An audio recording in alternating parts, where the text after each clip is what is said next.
a good place for us to start to explore why we are disconnected sometimes in our intimate relationships, or what causes that disconnect. Hmm.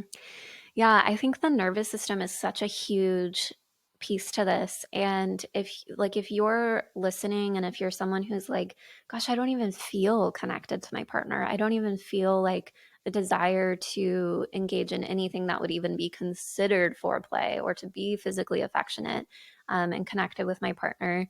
A lot of times that's coming from a place of nervous system dysregulation where you're hyper aroused. So that could be like, high levels of stress, anxiety, unresolved trauma. So this could be from past, negative or traumatic experiences when it comes to sex or intimacy or connection.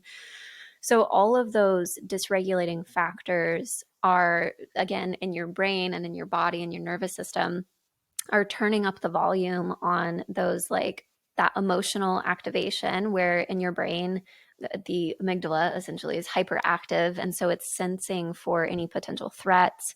It's trying to figure out if there's an issue with safety and it's trying to keep you safe instead of seeking out and trying to sense for pleasure and connection and safety. So it's scanning for all the things that could potentially go wrong. It's sounding off the alarms, and then your prefrontal cortex, where you're like decision making, all of that stuff, can sometimes also turn online in a way that's like trying to, again, assess for, is this person safe?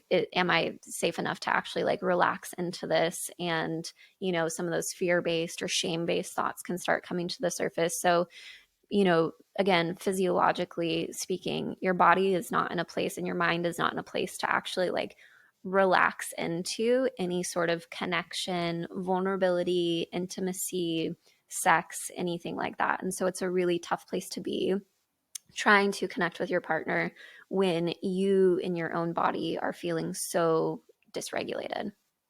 Yeah, absolutely. I love that you just brought that up and put a light on it, because I think so many people are unaware of like how throughout the day or their job or whatever it is that they're like, that has their nervous system and their whole stress response like in overdrive. And then like coming home at the end of the night, or when you finally come back together, you know, having maybe a partner who like is desiring that connection or tries to initiate or something like that, and you like being like, whoa, I don't Yeah. want, like, I can't do this.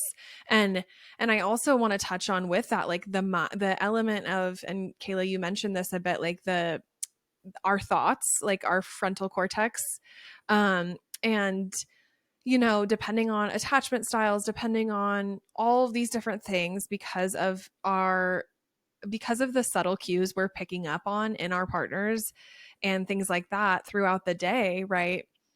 We are often, if we're more anxious in our attachment, or if we're having an overactive frontal cortex, we might be internalizing or interpreting our partner's behavior as rejection, as, oh, they don't even, want me, or he's mad or she's mad, or um, there we might be like telling a story essentially about maybe what's going on, and sometimes that can also drive this wedge in intimacy, as opposed to, some resolutions for that are having conversations, also getting in your body. And I'm sure like we'll dive into this of how to really regulate the nervous system, and we've talked about it in other episodes, right? Like it's right back to that thing of like breathing into your body, physically doing things to alleviate tension, trying to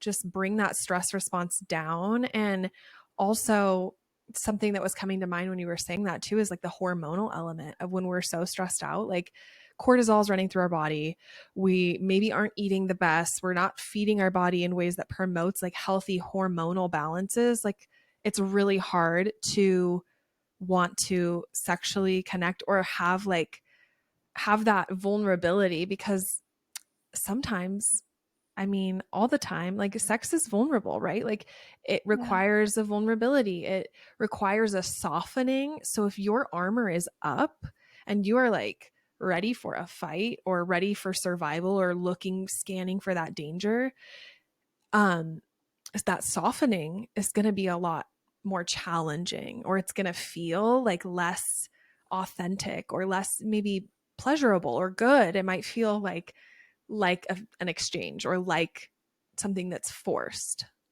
Hmm. Yeah, absolutely. You mentioned like the physical, the body component to all of this as well. And when you are feeling like you're in that survival mode state, or you're super stressed out, or you're completely shut down and like disconnected from your body, from your life, from the people around you, your body physically, and we've talked about this in other episodes, but you are holding so much tension in your body, and your breathing is shallow, you're clenching in ways that you generally wouldn't, your blood flow is being directed to parts of your body that are intended for survival. Sex is not survival. And so that element, like the again, the physiological element of that is when you're in survival mode, your pelvic floor is incredibly tense. So that's not really enjoyable because you need to soften and relax into it.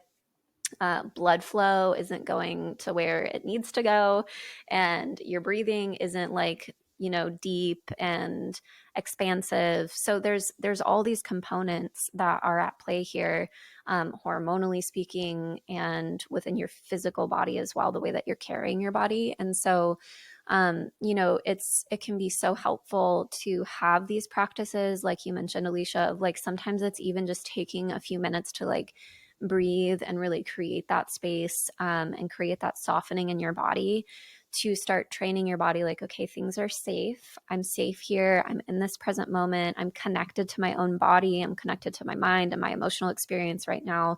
And because of that, I'm opening up and expanding the capacity to connect with my partner.